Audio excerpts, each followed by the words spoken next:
وبركاته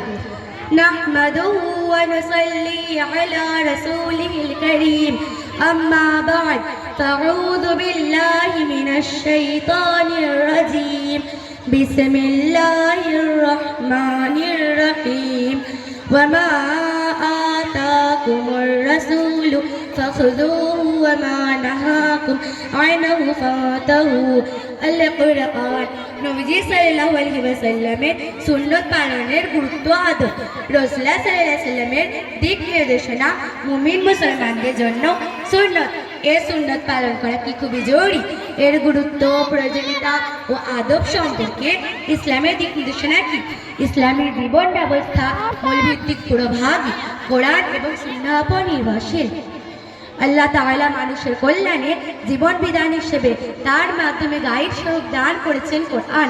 এর ব্যাখ্যা হচ্ছে নবীজির সুন্নাহ এই কারণে নবীজি সাল্লাল্লাহু আলাইহি ওয়াসাল্লামের সুন্নাত পালন ও গুরুত্ব সম্পর্কে মাওলানা জহিরুল ইসলাম ने फरमाया हाले दिल जिसे मैं चाहता उसे ना मिला हाले दिल जिसे मैं चाहता उसे ना मिला हर चीज पर अमल करने वाला तो मिला रसूल की सुन्नत पर अमल करने वाला ना मिला महान अल्लाह ताला घोषणा दिएছেন वमा आताकुमुर रसूल फखुजुहु वमा नहाकुम अन्हु फांतहु আর রাসূল তোমাদেরকে যা দেন তা তোমরা গ্রহণ করো এবং যা থেকে নিষেধ করেছেন তা থেকে বিরত থাকো সূরা হাশর আয়াত 3 থেকে 4 হযরত আবু হুরায়রা রাদিয়াল্লাহু আনহু বর্ণনা করেন রাসূলুল্লাহ সাল্লাল্লাহু আলাইহি ওয়াসাল্লাম বলেছেন আমি যে ব্যাপারে তোমাদেরকে বর্ণনা দিয়েছি সে ব্যাপারে তোমরা আমাকে ছেড়ে দাও অর্থাৎ সে ব্যাপারে আমাকে প্রশ্ন করো না কারণ তোমাদের আগের ব্যক্তিরা অধিক প্রশ্ন করা এবং তাদের নবীদের সঙ্গে মতভেদের ফলে ধ্বংস হয়েছে সুতরাং আমি যখন তোমাদেরকে কোনো জিনিস থেকে নিষেধ করব তখন তোমরা তা থেকে দূরে থাকবে আর যখন আমি তোমাদেরকে কোনো কাজের আদেশ দেব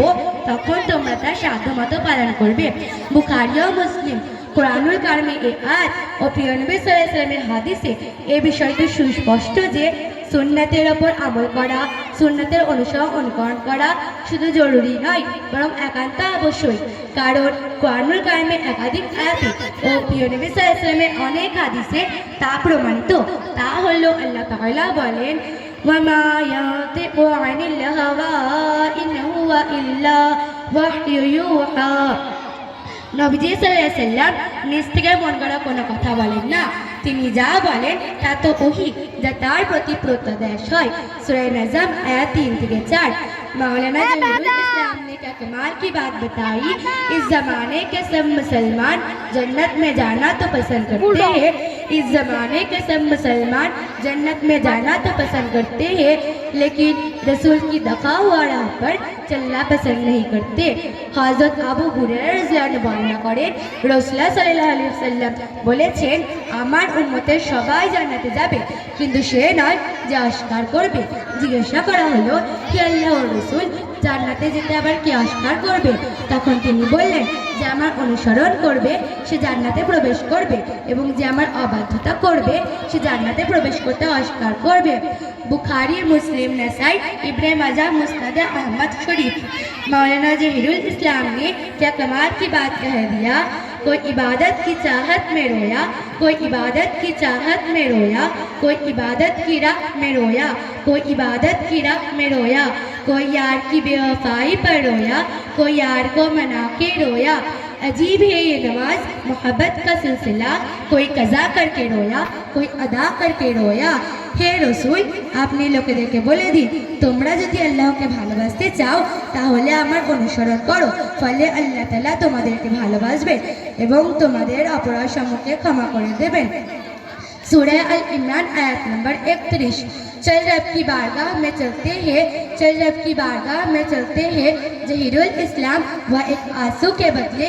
खुदा मिलता है हजरत আবু নাজির আল ইরবাদ ইবনে সারিয়া রাদিয়াল্লাহু আনহু বর্ণনা করেন রাসূলুল্লাহ সাল্লাল্লাহু আলাইহি ওয়াসাল্লাম আমাদেরকে এমন এক মর্মস্পর্শী বক্তব্য শোনালেন যে তাতে অন্তর্ভীত হলো এবং চোখ দিয়ে পানি ঝরল সুতরাং আমরা বললাম হে আল্লাহর রাসূল এজন্য বিদায় ভাষণ মনে হচ্ছে তাই আপনি আমাদেরকে অন্তিম উপদেশ দিন তখন তিনি বললেন, আমি তোমাদেরকে আল্লাহ ভীতি এবং রাষ্ট্রের কথা শোনার ও তার অনুগত্য করার উপদেশ দিচ্ছি। যদিও তোমাদের ওপর কোন নিগ্রহ আফ্রিকা কৃষ্ণকার অধিবাসী রাষ্ট্রেতা হয়, স্মরণ রাখো তোমাদের মধ্যে যে আমার পরে জীবিত থাকবে সে অনেক মতভেদ বা অনৈক্য দেখবে। সুতরাং তোমরা আমার সুন্নত ও সুফল প্রাপ্ত খুলাফায়ের রাশিদের রীতিকে আঁকড়ে ধরে থাকবে এবং তাদের মজবুত করে ধরে রাখবে। আর তোমরা দিনে নব উদ্ভাবিত কর্মসমূহ বেদাত থেকে বেঁচে থাকবে, কারণ প্রত্যেক বেদাতি ভ্রষ্টতা। আবু दाऊद दारिमी तिरमिजी।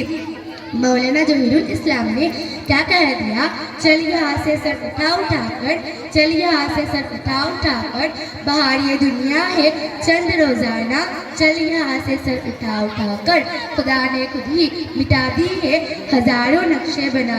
कर। अल्लाह ताला बोले, लक़द कान लकुम फ़ी रसूलिल्लाहि उस्वतुन हसना लिमन कान यरजुल्लाह वल यौमल आखिर। তোমাদের মধ্যে যে আল্লাহ এবং পরকালকে ভয় করবে এবং আল্লাহকে অধিক স্মরণ করবে তাদের জন্য নবী সাল্লাল্লাহু আলাইহি ওয়াসাল্লামের চরিত্রের মধ্যে উত্তম আদর্শ রয়েছে। সূরা আহজাব আয়াত নম্বর 21।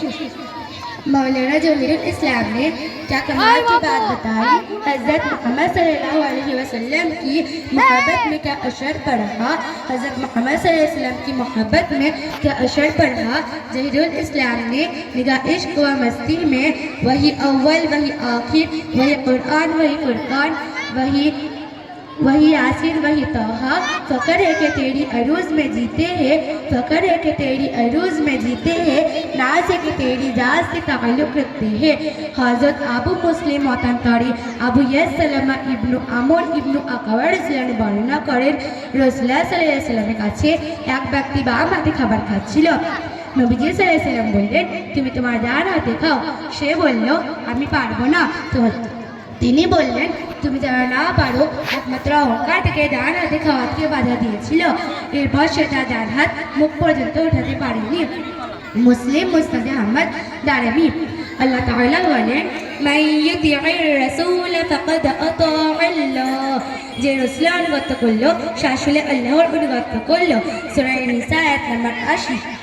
मौलाना जहीरुल इस्लाम ने क्या अर्ज कर दिया, जमजम व कौसर तस्नीम नहीं लिख सकता, जमजम व कौसर तस्नीम नहीं लिख सकता। ए नबी आपकी ताज़ीम नहीं लिख सकता, ए नबी आपकी ताज़ीम नहीं लिख सकता। मैं अगर 7 समंदर भी निचलूं रहत आपके नाम की एक मीम नहीं लिख सकता।